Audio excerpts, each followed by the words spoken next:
ચાલો ગાડી અહીં પાર્કિંગ કરી દીધી છે. આ છે જુહુ બીચ. ત્યારે આવી ગયા છે જુહુ બીચ અને 5:38 જેવો ટાઈમ થઈ ગયો છે, 5:30 જેવો ટાઈમ થઈ ગયો છે. તો હવે કલાક એક અહીંયા ટાઈમ સ્પેન્ડ કરીએ. બાળકોને જુહુ બીચનો શોખ હતો તો એને પણ એ દેખાડી દઈએ. અને હવે પછી મુંબઈમાં મોસ્ટ ઓફલી જગા તો ફરેલી છે, જોકે મેં ફરેલી છે, બાળકોએ કદાચ નથી ફરેલી, પણ બાળકો હવે ગરમીના હિસાબે થોડાક થાકી ગયા છે. એટલે હવે અહીંથી જો આઉટ ઓફ શું છે, મતલબ કે મુંબઈ તે કદાચ જોવા જશું. અને કદાચ બનશે તો પગોડા છે એટલામાં આજુબાજુમાં, એટલે મતલબ કે 20-25 કિલોમીટરની દૂરી ઉપર મુંબઈથી, તો તે જોવા જશું. આ એક રીતે આમ તો બસ સ્ટેન્ડ છે, પણ એની પાછળ પ્રાઇવેટ પાર્કિંગ હતું, તે પાર્કિંગ ત્યાં આપણે પાર્કિંગ કરી છે. કલાકના 100 રૂપિયા અહીંયા ચાલે જ છે. ગમે ત્યાં પાર્કિંગ કરો તમે 100 રૂપિયા ચાર્જ લાગે છે. અને પોરબંદર વાસી મળી ગયા આપણે, ગાંધી બાપુ. આવો કંઈક છે નજારો.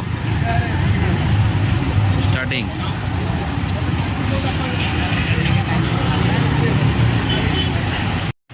મુંબઈ પોલીસ સ્ટેશન છે પાછળ.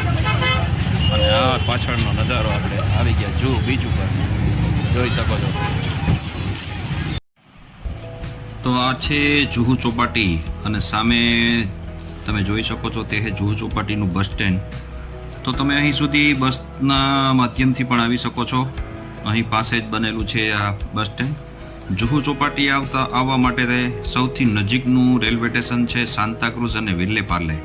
આ સ્ટેશનની બહાર નીકળતા જ જુહુ ચોપાટીની તમને બસ આસાનીથી મળી રહેશે. આ સામે દેખાય છે સાંતાક્રુઝ પોલીસ સ્ટેશન હતું. અને આવો કંઈક છે વ્યૂ જુહુ ચોપાટીનો. ચાલો તો તમને હવે આપણે અંદર જુહુ ચોપાટી તરફ આગળ વધીએ અને તમને દેખાડીએ જુહુ ચોપાટીના નજારા. હવે કંઈક અહીંયા આવ્યા પછી કંઈક પવન, ગરમીથી કંઈક છુટકારો મળ્યો. બાકી તો તમે જોવો તો ગરમી એટલે છોકરીઓ થાકી ગઈ છે, ગરમીથી કંટાળી ગઈ છે. ગાડીમાં તો એસી હોય, પણ આવી રીતે ક્યાંક ફરવા ગયા હોય, મતલબ કે ક્યાંય આવી રીતે સ્થળ ઉપર, તો આ તો જુહુ ચોપાટી છે એટલે દરિયાના હિસાબે પવન આવે છે. બાકી બીજા સ્થળ ઉપર તો તમે જાઓ તો ગરમીથી થાકી જાઓ. જો પબ્લિક, જુહુ ચોપાટીની રોનક.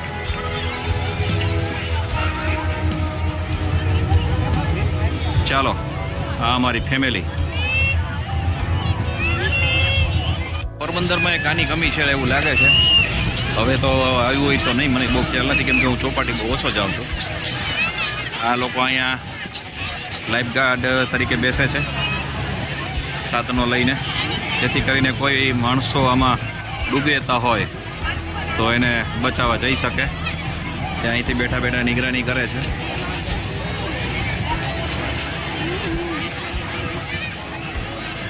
જુહુ બીચ.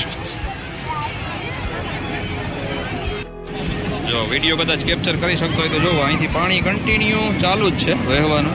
જેમ નદી વહેતી હોય એમ જો અહીં બધી અલગ અલગ જગ્યાએથી પાણીનું વહેણ ચાલુ જ છે. જો કે અહીં સુધી મોજા આવતા પણ નથી.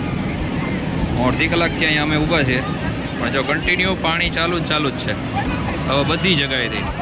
બાકી અહીં સુધી પાણી આવતું નથી દરિયાનું અત્યારે. જો મોજા તો છે વાં સુધી છે, આટલા દૂર છે. અહીંયા મોજા આવતા નથી, પણ છતાંય પણ અહીંથી પાણી લગાતાર ચાલુ જ છે. જુહુ ચોપાટીની અંદર જ આવતા તમે જોઈ શકો છો આ બધા ફૂડ કાઉન્ટર છે,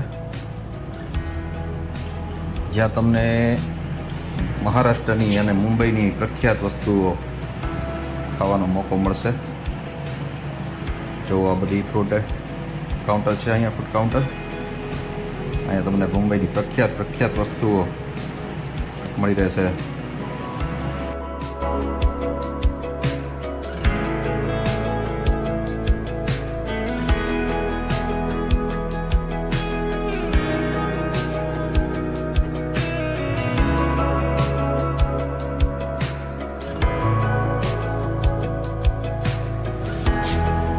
જુહુ ચોપાટી ઉપર તમને આવી નવી નવી રાઇડ્સો પણ કરવાનો મોકો મળશે. જો તમે ગ્રુપમાં હોય તો આ રીતની 7-8 જણા આરામથી બેસીને તમે મજા માણી શકશો. જેટ સ્કી પણ આવી રીતે મળશે અને આ રીતે બોટો પણ તમને રાઇડ્સ કરવાનો મોકો મળશે. તો જો આ જે જેટ સ્કી કરી રહ્યા છે તો આવી રીતે તમે અલગ અલગ બોટ્સની પણ રાઇડ કરી શકશો. ફેમિલીમાં હોય તો ફેમિલી સાથે અને એકલા હોય તો આ રીતે પણ તમે બોટ રાઇડ્સ કરી શકો છો.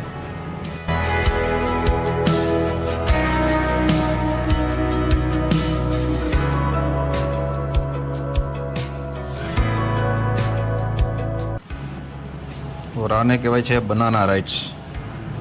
તો આ પણ તમે કરી શકો છો. આમાં તમને સેફટીનો પૂરેપૂરો ખ્યાલ રાખવામાં આવે છે. તમને લાઈફ જેકેટ પહેરાવવામાં આવે છે જો આ રીતની. તો સેફટીનો પૂરેપૂરો ખ્યાલ રાખવામાં આવે છે.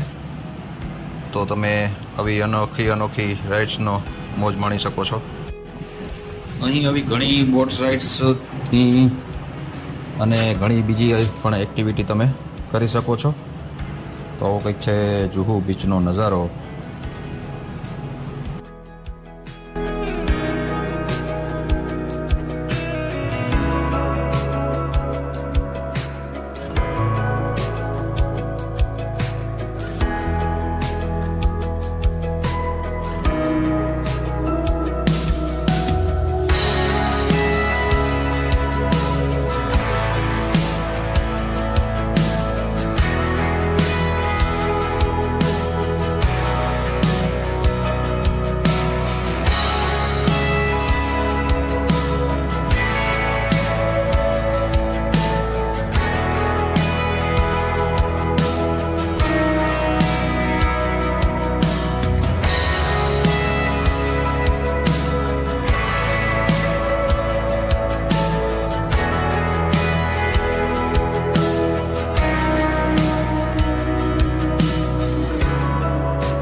જુહુ ચોપાટીમાં અંદર પ્રવેશતા જ ફોટોગ્રાફર તમારું વેલકમ કરશે. એટલે કે તમને ફોટો માટે આગ્રહ કરશે કે સાહેબ આવો ફોટો પડાવો.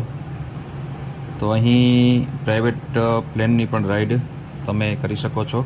અને જુહુ ચોપાટી તેના સનસેટને સાથે સાથે ચટપટીઓ વાનગીઓ માટે ઘણું પ્રસિદ્ધ છે.